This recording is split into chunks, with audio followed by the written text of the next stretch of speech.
জুমার নামাজ পড়া হলো। নামাজের পরে এক লোক নাগরা জুতা, গায়ের ভিতরে শেরওয়ানি, মাথায় উষা টুফি, উনি আসছে ভোট চাওয়ার জন্য। জিজ্ঞেস করা হলো উনি কে? কয় হিন্দু এমপি মানুষ। তো ভোট চাইতে আসে, কয় উনি তো টুপি মাথা দিছে, গত বছর হ্যাঁ ভাই এসে আমাদের সাথে জুমার নামাজও পড়ছে। কথা কন না, কিসের নামাজ পড়ছে? কি দিয়ে পোশাক দিয়া কাউকে মাপবে? আমি আপনাদের মনোযোগ আছেন ইনশাল্লাহ, গত অক্টোবর মাসে কুষ্টিয়াতে মাহফিলে গেল। তা আমার আগে বললেন যে আজকের প্রধান অতিথি কিছু বক্তব্য, একজন মেহমান আসছে, কিছু বক্তব্য রাখবে। অতিথি না, মেহমান। তো জানতেছিলাম উনি কে? কয় সামনে আমাদের উপনির্বাচন, স্থানীয় যিনি চেয়ারম্যান ছিলেন তিনি মারা গেছেন, এই জন্য এখানে উপনির্বাচন হবে। তো ভদ্রলোক হিন্দু মানুষ অনেকক্ষণ সুন্দর সুন্দর কথা বলে যাওয়ার শেষ মুহূর্তে স্টেজ থেকে নামার আগে বললেন, আশহাদু আল্লা ইলাহা ইল্লাল্লাহু ওয়াহদাহু লা শারীকা লাহু ওয়া আশহাদু আন্না মুহাম্মাদান আবদুহু ওয়া রাসূলুহু। আমি বললাম তো খুশির ব্যাপার, এই ভদ্রলোক মুসলমান হয়ে গেছে। হুজুররা কয় না, এতে প্রত্যেক স্টেজে গিয়ে কালেমা পড়ে, আবার মন্দিরেও যায়। কথা কয় না, ঠাকুরের কাছেও যায়, স্টেজে আইসা কালেমা। তাহলে বোঝা গেল আপনি কে মুত্তাকি, কে তাকওয়ার অধিকারী, কে মুমিন, এটা পোশাক দিয়ে নির্ধারণ করতে পারবেন না। হ্যাঁ, ইসলামে পোশাক আছে না নাই? দাড়ি দিয়ে নির্ধারণ করতে পারবে না। ইসলামে দাড়ি আছে, যদিও ইসলামে দাড়ি আছে, পোশাক আছে, কিন্তু পোশাক দিয়ে, দাড়ি দিয়ে, লেবাস দিয়ে আপনি নির্ধারণ করতে পারবেন না কে মুত্তাকি, তাকওয়াবান। এটা নির্ধারণ করতে হবে অন্তরের সম্পর্ক দিয়ে। কথা বলেন ঠিক কি না?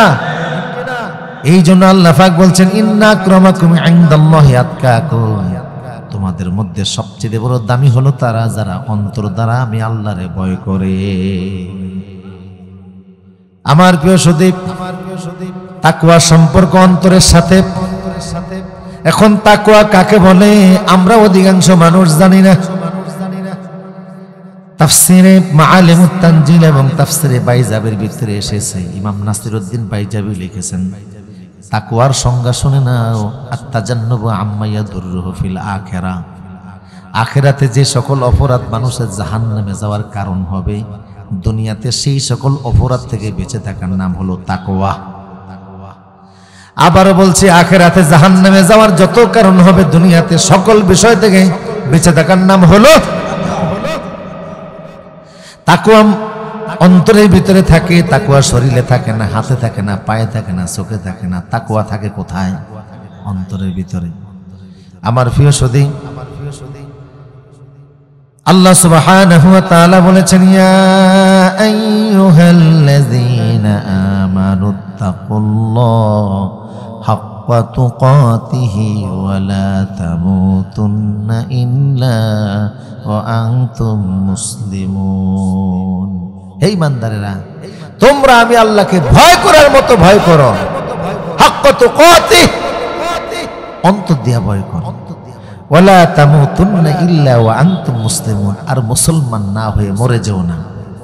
তাহলে ভয় করতে হবে একমাত্র কাকে? আবার অন্য আয়াতে বলছেন, ইয়া আইয়ুহাল্লাযিনা আমানুত্তাকুল্লাহ ওয়া কুলু কাওলান সাদীদা। হে ইমানদারেরা, তোমরা আমি আল্লাহকে ভয় করো আর সিধা কথা বলো। কথা যত সিধা তত বেশি অসুবিধা। কথা কোন ঠিক কিনা? এখন সোজা কথা বলতে গেলে শত্রুতা আছে না নাই? দুশ্মনী আছে না নাই? হক কথা বলতে গেলে জেলের ভাতও খাওয়া লাগে, নির্যাতিত হওয়া লাগে, মামলা খাওয়া লাগে, হামলার সম্মুখীন হওয়া লাগে। কথা যত সিধা তত বেশি অসুবিধা। হক কথা বিম্বারে বসে আপনি বলবেন, চাকরি থাকবে না। সত্য কথা আপনি বলবেন, জীবন চালাতে পারবেন না। ফরতে ফরতে বিপদের সম্মুখীন হওয়া লাগবে। আর যে যত বড় ফাঁসাটা গোলাম, তার তত বড় ফায়দা উপকারিতা আছে না নাই? তাই বলে হক কথা বলা ছেড়ে দেওয়া যাবে না। রাসূল সাল্লাল্লাহু আলাইহি ওয়াসাল্লাম বলছেন, আফদালু জিহাদিন কালিমাতু হাক্কিন ইনদা সুলতানিন জায়ের। সবচেয়ে বড় জিহাদ হলো ডিক্টেটর স্বৈরাচারের সামনে দাঁড়িয়ে সত্য কথা বলা। এত যত বিপদ মুসিবতে আসুক না কেন, পৃথিবীতে যারা হক কথা বলেছেন সবাই নির্যাতনের শিকার হয়েছেন। ইমাম আহমদ ইবনে হাম্বল জেলের ভিতরে জীবনটা কাটছে। সুস্থ জীবন ওনাকে তৎকালীন বাদশা দেয় নাই, তবে তিনি মরণের আগে বলছিলেন যে আমাদের যতই নির্যাতন অত্যাচার করো না কেন, আমরা কি ছিলাম এটা জানাজার নামাজের মাধ্যমে প্রমাণিত হবে। উনি ইন্তেকাল করার পরে 13 লক্ষ লোক ওনার জানাজা শরীক হয়েছিল। সকাল থেকে শুরু হয়েছে আসর পর্যন্ত শুধু জানাজা। আল্লামা লুৎফুর রহমান মারা গেলেন, 4টা জানাজা হয়েছে। এখন তো ফেসবুকের যুগ, মানুষ খবর পেয়ে আসছে। তখন তো আর ফেসবুকের যুগ ছিল না, মানুষ সারাদিন দলে দলে এসে জানাজা পড়ছে। আল্লাহু আকবার বলেন। এরা হলো মুকুটহীন সম্রাট, যাদের রাজত্ব ছিল সামান্য টিনের ঘর, মাটির ঘর। এখানেই তারা বছরের পর বছর থাকতো, কিন্তু মানুষের হৃদয়ের মণিকোঠায় এমন জায়গা করে নিয়েছে, হক কথা বলার কারণে আজীবন মানুষ শ্রদ্ধার সাথে স্মরণ করবে, তাদের কর্মগুলি বেঁচে থাকবে। কথা কোন ঠিক কিনা? ইমাম আবু হানিফা নিরপরাধী মানুষ ছিলেন, কিন্তু জেলখানায় অনেকে রাখা হয়েছে, বিষ খাইয়ে শেষ পর্যন্ত মারা হয়েছে। মুজাদ্দিদ আল-ফিসানি হকের দাওয়াত দিতে গিয়ে তৎকালীন শাসকদের রক্তচক্ষুর ভিতরে পড়েছিলেন, কিন্তু তারপরে ওনারা বাতিলের সামনে মাথা নত করেন নাই। আমার প্রিয় সুধী,